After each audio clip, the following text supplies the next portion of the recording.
बड़ा निर्णय होगा, वो निर्णय कुछ भी हो सकता है, लड़ाई आर पार की होगी। अभी पानी सिर से ऊपर जा लिया। नमस्कार, मैं ज्योतिष चौहान इस वक्त जिला मुजफ्फरनगर के सोरम गांव में मैं मौजूद हूं और यहां पर ऐतिहासिक महापंचायत को कह सकते हैं, क्योंकि आज जो सर्वखाप है उसकी पंचायत चल रही है। एक बार पीछे दिखाइए जरा, पंचायत चल रही है और तमाम लोग जो है वो जगह जगह से यहाँ पर पहुंचे हैं। जिस तरीके से नरेश टिकैत हरिद्वार में पहुंचे, जब ये तमाम पहलवान अपने मेडल को गंगा में बहाने वाले थे और उस वक्त एक वादा किया था कि 5 दिनों के अंदर हम कोई ना कोई बड़ा फैसला लेंगे, तो उसी को लेकर ये आज पंचायत है। और पंचायत में क्या कुछ सामने आने वाला है ये चंद मिनटों में या चंद घंटों में आपके सामने होगा। फिलहाल तमाम लोगों से बातचीत करते हैं। क्या आज विचार किया है? एक वादा किया था नरेश टिकैत ने 2 दिन पहले 3 दिन पहले हरिद्वार में, अब क्या सोच रहे हैं आप? देखिए, वो बहुत भावुक पल था पूरे देश के लिए। देश का गौरव बढ़ाने वाली बेटियां, जो उनकी पूरी जीवन भर की कमाई थी मेडल, कितना दुखद क्षण रहा होगा वो आप भी अंदाजा लगा सकते हैं।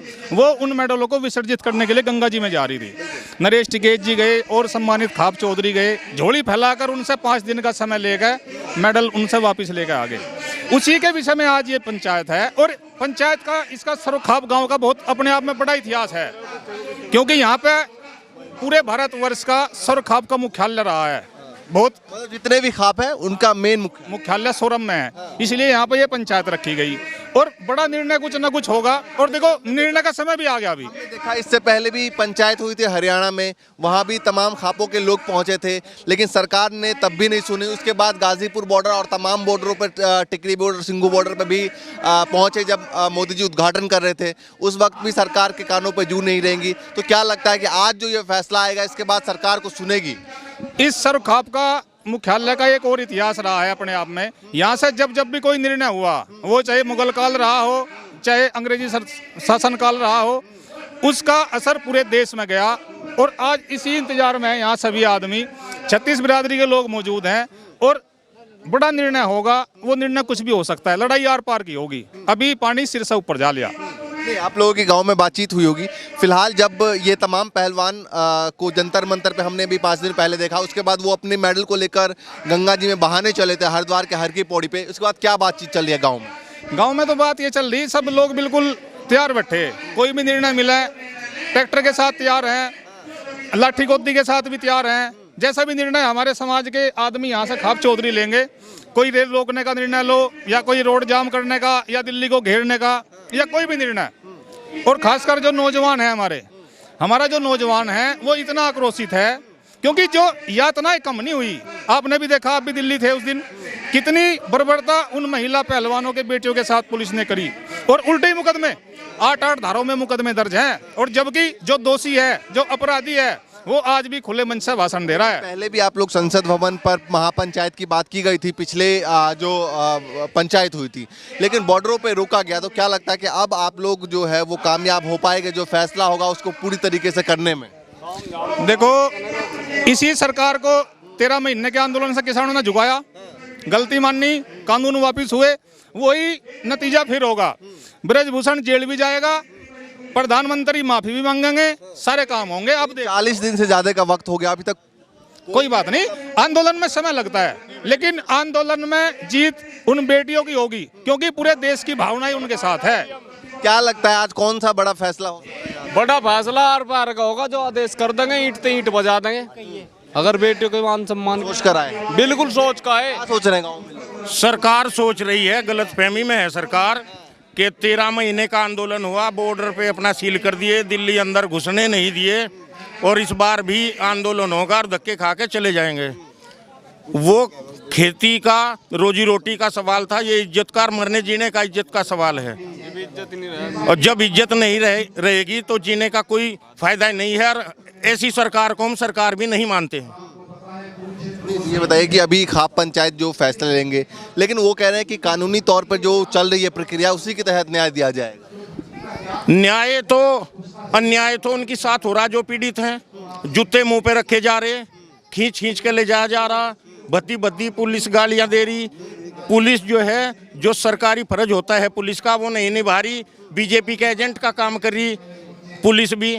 मुझे ऐसा लगता है कि जब किसी और सरकारों का राज रहा होगा तब तो सरकार से पैसा आता होगा। इस बार लगता है कि पुलिस के जो तनख्वाह आती है वो मोदी के अकाउंट से आती है धीरे धीरे। ये बताइए, अभी दो दिन पहले जो हरिद्वार में जाकर तमाम पहलवानों ने फैसला किया था, क्योंकि चूंकि उनके पास कोई रास्ता नहीं था मेडल को बहाने का, गंगा माँ में विसर्जित करने का, उन्होंने कहा कि कोई मुझे नहीं लगता पवित्र स्थान ऐसा हो सकता है, तो इस फैसले को आप कैसे देखते हैं? इससे भी पहले छोटी सी एक बात बता दूं, ये भी बताऊंगा। ऐसा है, बीजेपी ढोंग पीटती है कि हम गुंडेकार बदमाश का साथ नहीं देते, साफ छवि के आदमी को टिकट देते हैं। जिस पे 40-50 मुकदमे हो, बाहुबली माफिया हो, गुंडा हो, जो कहता हो कि मैं क्या शिलाजीत की रोटियां खाता हूं, उस बेशरम को ये भी पता है कि सेक्स कैसे बढ़ता है। बेशरम है, अपनी सफाई खुद देता है। अच्छा ये बताइए, जो फैसले को लेकर मैं आपसे सवाल कर रहा था कि जो मेडल पूरे देश के नाम मिला था उन बेटियों को, कैसे देखते हैं उसको गंगा में बहाने चली? बहुत मजबूर होके बेटी ली, और सिर्फ मेडल बहाने तक भी नहीं, जब सम्मान नहीं रहेगा, हम भी जानते हैं कि नहीं बहाना चाहिए, देश का मेडल है और वो अपनी मेहनत से बच्चियां लाई है, अपना खून पसीना बहा के, नहीं बहाने चाहिए, लेकिन होके कोई नहीं बहाएगा। अच्छा, फिर बात करते हैं लोग, भाई इसको विपक्ष हवा दे रहा है, इसको किसान नेता हवा दे रहे हैं। जब एक बदमाश बदमाशी नहीं करेगा तो आंदोलन क्यों होता?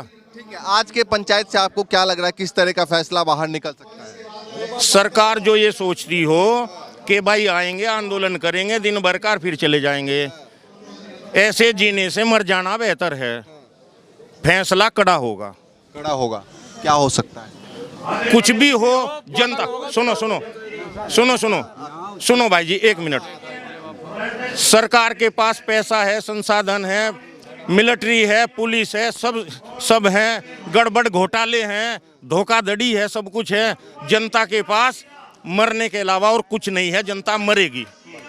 चलिए, हाँ, क्या कहते हो बाबा? ऐसा है, पश्चिमी उत्तर प्रदेश है कि अगर इन यहाँ किसी की लड़की के कोई बदतमीजी करे तो कत्लेआम हो, यहाँ घर बर्बाद हो जा लड़की की इज्जत के लिए, और ये तो बहुत ही बड़ा पूरे देश का मामला है। तो ये हमारी 75 साल की उम्र है, इतनी गंदी निकम्मी सरकार हमने कभी नहीं देखी। तो मुझे ऐसा लगता है कि लड़कियों से पंगा लेकर इस सरकार का अंत आ गया शादी। अच्छा, हाँ, ये दिखाई दे रहा है। और पंचायत की बात, पंचायत में वो सा फैसला जैसे पंचायत हो, ये लड़कियों के मान सम्मान का, चरित्र का मसला है, इसमें पंचायत ठोस निर्णय लेगी। हाँ बताइए। मुझे ऐसा लगता है हमारे बच्चों ने भी 2019 में मोदी जी को वोट दी कि तहलका मचा देगा दुनिया में, और देश में बहुत नाम हो जाएगा और देश सुरक्षित रहेगा। लेकिन मुझे लगता है कि इस मोदी से झूठा इस भारत में अगर नंबर दिए जाएं तो 100 में से 100 मिलेंगे। एक मिनट, बस एक बात और कह दूं। ये कहता है कि विनेश तुम तो हमारी बेटी जैसी हो, बेटी पीड़ित है, धक्के खा रही, पुलिस जूतों से रौंद रही, बेटी कहाँ गई झूठे प्रधानमंत्री की? पुराने तमाम मुद्दों को लेकर, अब बयानों को लेकर, जब प्रधानमंत्री मोदी खुद इन पहलवानों से मिले थे और उस वक्त जो बयान दिया था, जो बातें कही थी, उसको लेकर तमाम लोग यहाँ पर बातचीत कर रहे हैं। कैसे देखते हैं आज के एक फैसले को जो आने वाला है, और क्या कुछ हो सकता है? एक युवा हैं आप लोग, पश्चिमी उत्तर प्रदेश से, और पश्चिमी उत्तर प्रदेश के तमाम लोग, हरियाणा के लोग यहाँ पहुँचे हैं। देखिए, मैं राजस्थान बीकानेर से आया हूँ और मैंने यहाँ के पश्चिमी उत्तर प्रदेश के लोगों के अंदर जो रोष देखा है वो वाकई में काबिल तारीफ है, और पूरा हिंदुस्तान देख रहा है। इस इतनी गंदी करतूत को पूरा हिंदुस्तान देख रहा है। मैं तो ये कहना चाहता हूँ कि हमारे प्रधानमंत्री जी कहाँ हैं, हमारे गृह मंत्री जी कहाँ हैं, हमारे मानव अधिकार आयोग कहाँ है, हमारा बाल विकास अधिकार आयोग, जो बोलते बड़ी बड़ी बातें करते थे कि बहुत हुआ बेटी पे अत्याचार, अब की बार मोदी सरकार बेटी बचाओ बेटी पढ़ाओ, कहाँ है वो नारा? तो आप किसी खाप से जुड़े हुए हैं जो आए हैं? मैं राजस्थान जाट समाज से बिलोंग करता हूँ, और मैंने जब भी इस सोरेम गांव की धरती के इतिहास को पढ़ा था, मेरे को अपने आप को रुका नहीं जाता। मैं राजस्थान बीकानेर से चल के पर्सनल गाड़ी लेके यहाँ आया हूँ। हमेशा कड़े फैसले लिए जाते हैं, और कड़े फैसले होंगे, क्योंकि हमारे जो बुजुर्ग मंच में बैठे इनके पास वर्षों का तजुर्बा है, इनके पास बड़ी बड़ी इन्होंने लड़ाइयाँ लड़ी है, इन्होंने बड़े बड़े आंदोलन लड़े हैं। ये आप ज़्यादा लंबे समय मत जाइए। हमने आज से 2 साल पहले किसान आंदोलन का समय देखा था, 13 महीनों का आंदोलन था, और यही उत्तर प्रदेश की यही ज़मीन है जो वीरों की भूमि है। यहाँ से आगे लंबा वक्त था किसान आंदोलन का भी। क्या अगर उतना बड़ा फैसला लिया जाएगा तो मतलब आप लोग बैठेंगे? सर, हम अभी तो 41 दिन हुए हैं, हम गांधीवादी तरीके से आंदोलन कर रहे हैं। और अब अगर हमारी बहन बेटियों की इज्जत के लिए अगर हमें पूरे देश के अगर उग्र आंदोलन करना पड़ा तो हम आंदोलन भी करेंगे, हम जेल भरेंगे, हम इस निकम्मी और नाकारी सरकार को हम झुकाएंगे और हम इस पीड़ित बहन बेटियों को न्याय दिलाएंगे। एक बच्चा भी है छोटा जो यहाँ पर समर्थन में। आप कहाँ से आए हैं? हैं? क्यों आए हैं? चलिए, फिलहाल यहाँ पर महापंचायत चल रही है और पंचायत में अभी क्या कुछ फैसला आने वाला है। खाप पंचायत के तमाम जो है ये सर्व खाप के चौधरी यहाँ पर पहुँचे हैं और जो भी फैसला होगा, जो भी निर्णय होगा, लगातार आप तक पहुँचाते रहेंगे, दिखाते रहेंगे। फिलहाल के लिए नमस्कार।